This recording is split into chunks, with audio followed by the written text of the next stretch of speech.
Somebody might say, I need to learn how to get clients. I know that you guys have said that, but that could mean a variety of things. So when we talk about getting clients, it's like, all right, what does that mean? Is it because you don't know your offer? Is it because you don't know how to sell? Is it because you don't know where to find your people? Because you don't know your marketing message?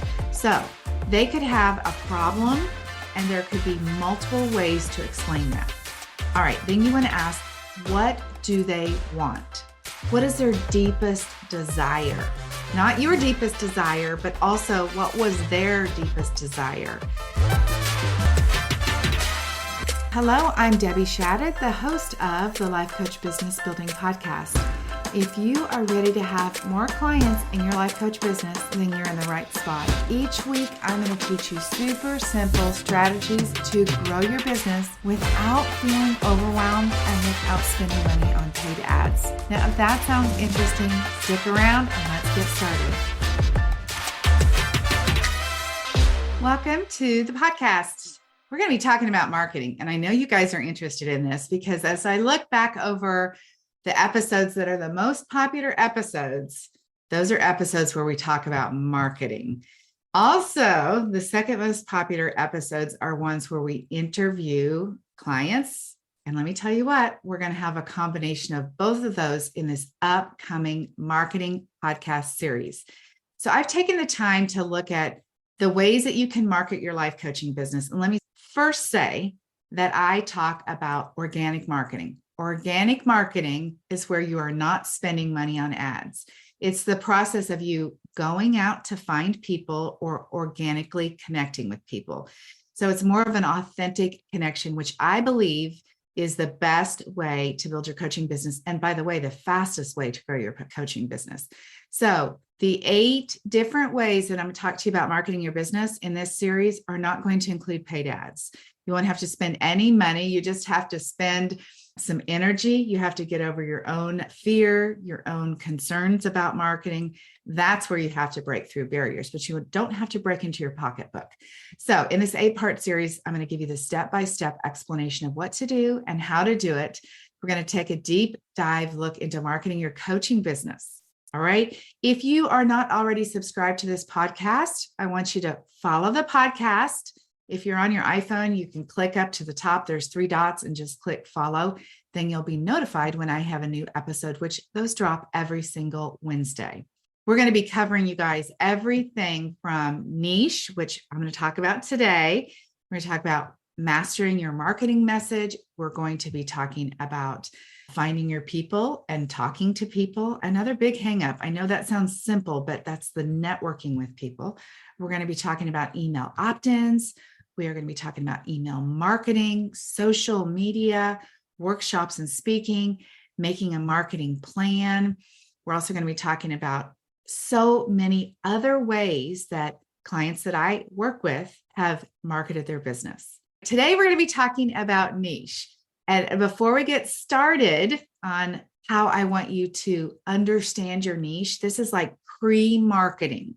This is before we actually market. The first 2 episodes that I talk to you guys about this week and next week are going to be the pre-marketing. It's the research time. Now, should you have a niche or should you not? I'm in favor of it, and let me tell you why. Because when you understand your niche, you can create a marketing message that people connect to. I believe we're not at a point yet. I think we're close, but we're not yet at a point where people understand the value of a life coach.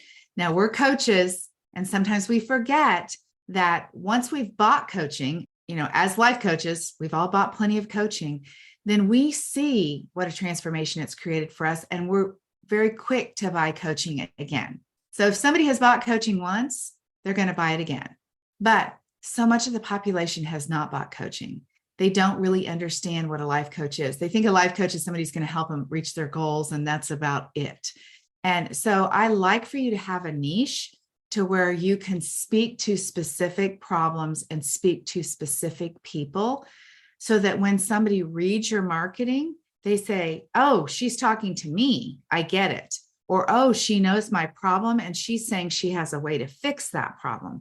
That is what having a niche will do for you. Let me also address up front. If you have a niche, you will not miss out on other people. You'll actually call in more people. Again, because people will identify themselves as your client. In a recent workshop, I talked about pre-selling people so that before they come to the consultation, they're already sold on your coaching. And you do that by having a really targeted marketing message, which we're going to talk about next week. But you target your marketing message by knowing your niche. That's what we're talking about today.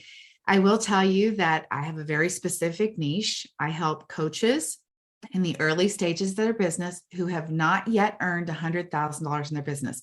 Some are just beginning. Some have sold some coaching and they're like, I don't know how to get past this point.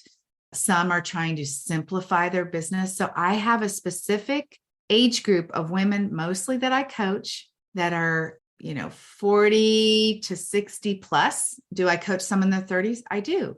And this is one of the things about niche is that you can speak to a problem. You can speak to an emotion. You can speak to an age.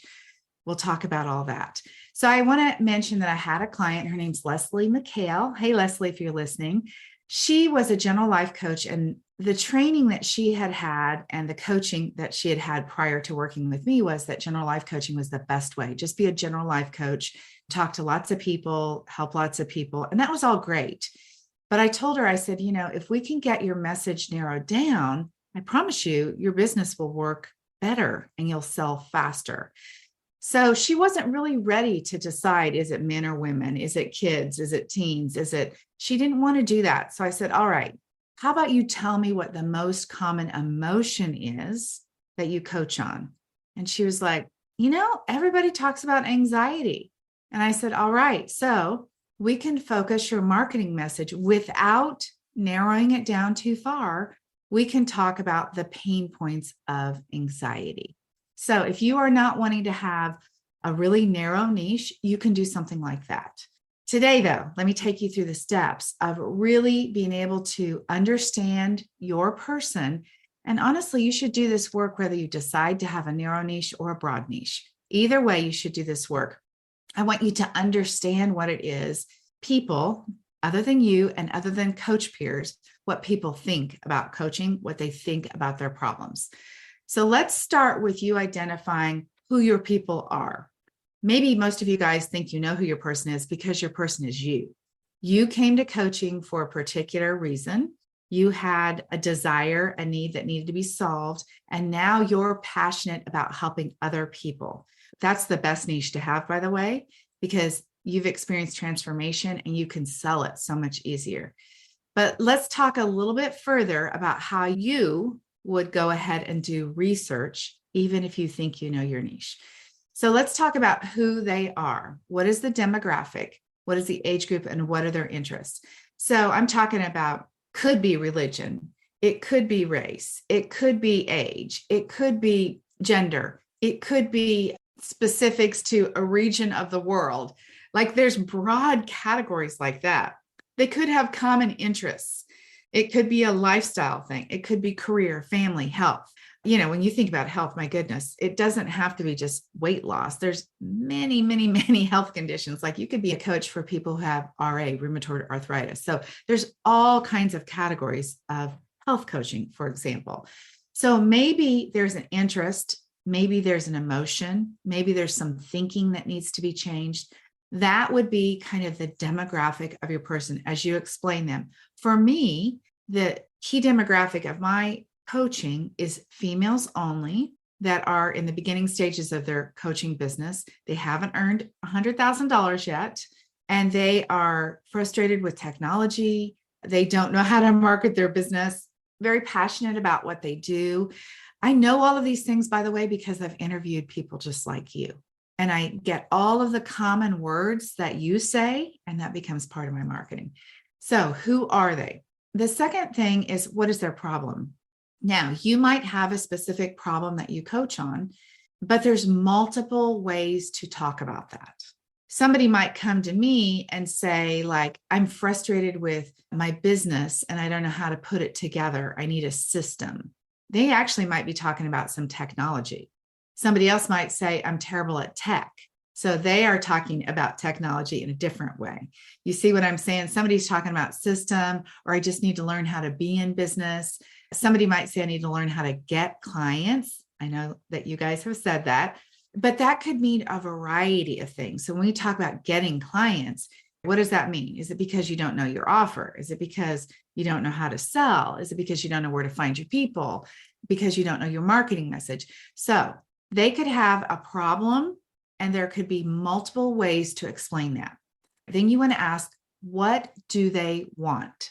What is their deepest desire? Not your deepest desire, but also what was their deepest desire? I would guess that there's going to be a common denominator there. Your deepest desire as coaches is to really make a difference. The women that I work with, they feel very passionate about what it is they do. They think, you know what? I've gotten to this point in my life. I want to do something that's really meaningful. I want to make a difference. And that's the language that my person speaks. They also want to have freedom in their schedule. They also want to have control over their paycheck. So what is your person's deepest desire, and how would they explain it? If I just said to you, I work with coaches who want freedom, like that's too vague, you guys. Freedom could be defined many different ways. So I would say freedom in your schedule, so you have the flexibility to take care of loved ones. You know, many of you guys are taking care of aging parents. Many of you I'm taking care of my granddaughter. Some of you still have children at home. So that would be like freedom in your schedule to do those things, or freedom in your schedule to travel because your husband's retired, or freedom with your income because you want to be able to make more money than you do per hour on your job. So that would be a way that I might talk about freedom. You want to be able to really paint this picture of desire. If I talk about you having freedom in your schedule, which was important to me, and I said, I know that you want to be able to take care of your loved ones, I could say to you in a compelling way, like, I never, ever again wanted to ever ask a boss or explain to a boss that I needed to be off because my grandmother was dying. I never wanted to have to do that. Or I never wanted to explain to my boss that my 2-year-old at the time, I've worked for myself, you guys, a long time, and it's because of this thing right here. I thought, I'm not going to go in and ask a boss if I can take off if my child is sick. I need to have control over that. And I know many of you guys can relate to that. So that is how I would paint the picture of my deepest desire.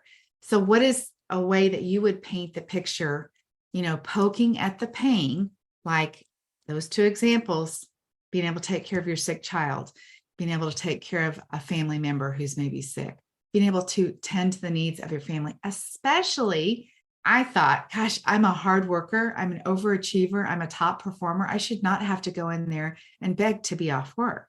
So that would be my story. Why don't they have what it is that you're painting? So this picture, if we were talking about me being able to, leave work, why don't I have the ability to do that? So I would be addressing, well, I don't have that because I don't know what to do next. I don't know what the next career move would be because I'm not in a financial position to leave my job, because I am too scared that I am not qualified to make it on my own. So you want to know, what has somebody tried? What are their worries? What are their concerns? If they have tried some things, like you guys with weight loss coaching, why hasn't it worked? Because I know with weight loss coaching, if you're here, you have a secret that most people don't know about, and that's the mindset part to weight loss coaching. So you want to be saying, look, you've already tried this, like all of the many diets, and you've already done this for multiple years and it never works. And you want to say why it hasn't worked for them, because there's one thing you're missing, right? That's how you want to explain it. So why don't you have what it is you want? Go through all of the mindset obstacles that get in their way. So back to my example, like if I didn't leave my job to work for myself, why didn't I? Well, it's because I was scared. I was worried about having a secure paycheck. I didn't believe it was possible that I could do it. I wasn't sure. I was overwhelmed with all that I might have to do. I wasn't sure if I could work for myself. I knew I could do all those things, but those would be objections that would be mindset obstacles that would get in somebody's way. You want to talk about what changes for them when you help them. Now, I know for sure in coaching, there is that key transformation that you guys are selling. Again, that's really why it helps to know your niche. It helps to be able to explain what it is that it looks like after they work with you. Invest money in me to have this. That's why that's important. What's interesting, though, is there's often a cascade of effects. So if you change anxiety for me through the coaching that you do, what else happens in my life? Well, I stop yelling at my kids. So my relationship with my kids improves. I begin to travel with my husband because I'm not worried about flying anymore. So my relationship with my husband improves and I create memories with him. I do things at work that I wouldn't normally do. I speak up for myself and I get a raise. So that's like the cascade effect of what it is that you could offer to coach them on. It's a cascade effect of the result that you are selling. That's the benefit of investing in coaching. And that's why you want to get super clear on that. Now we want to talk about urgency. How urgent is this problem? And let me just tell you, I don't want you to be dishonest about the urgency of it because look, I'm so sincere about being truthful about what it is you do. Do not promise something you cannot deliver. But here's the deal. If I had anxiety, how urgent would it be for you to help me solve it? This is when you can start to explain what the cost is for them not solving it. If we go back to the example I just had, it would be like, because you're not standing up for yourself at work, you're getting passed over for career advancements. You're not getting raises. Your boss is making passes at you. People are talking down to you. That is the cost of not solving the problem. If you are yelling at your kids because you have anxiety, what is the cost of that? You have to explain that to them. That is why it's urgent. Like, you don't want to waste another day in a broken relationship with your kids because you have anxiety and you come home and scream at your kids. You want to be able to explain to them the cost of the problem. You want to talk about all the other areas that are impacted by this situation. Again, I mentioned that it would be like relationship stress. Anxiety keeps you from living your life. Maybe you talk about time management issues. A lot of you guys are coaching on things like that. If they have time management issues and they can't get to work on time, then they can't advance in their career. That would be the cost of not being able to manage their schedule, let's say. Let me go back over those questions one more time so you can write these down. Pause this right now. If you are not driving, and go get a pencil or a pen or open your notepad on your iPhone, and I'm going to give you this list of questions again. The first question was, who are they? That was the demographic question. What are the common denominators? Question number 2 was, what is their problem? And what are the multiple ways to explain it? Question number 3, what do they want? What is their deepest desire? Question number 4, why don't they have it? This is the part where you're saying, here's what you've tried, here's why it hasn't worked, and here's the mindset issues that are getting in the way. Question number 5, what changes for them when you help them? What is the result of your coaching? Question number 6 is, how urgent is this issue? That's it. 6 questions, you guys, that you can start today really working on understanding your niche, understanding your client, getting clear on that. Take those 6 questions and go start interviewing people. Go start talking to other people to get the words that they say about what it is that you want to coach on. And then, you guys, next week, we're going to talk about how you can use that, again, as part of this pre-marketing, getting prepared to market, to master your marketing message. I'm so excited to have you guys on this journey. Again, make sure you subscribe to this podcast if you haven't already, so that you can hear all of the 8 parts to this Marketing Your Coaching Business podcast series. Hope you guys have an amazing week. We'll talk to you soon. Bye-bye.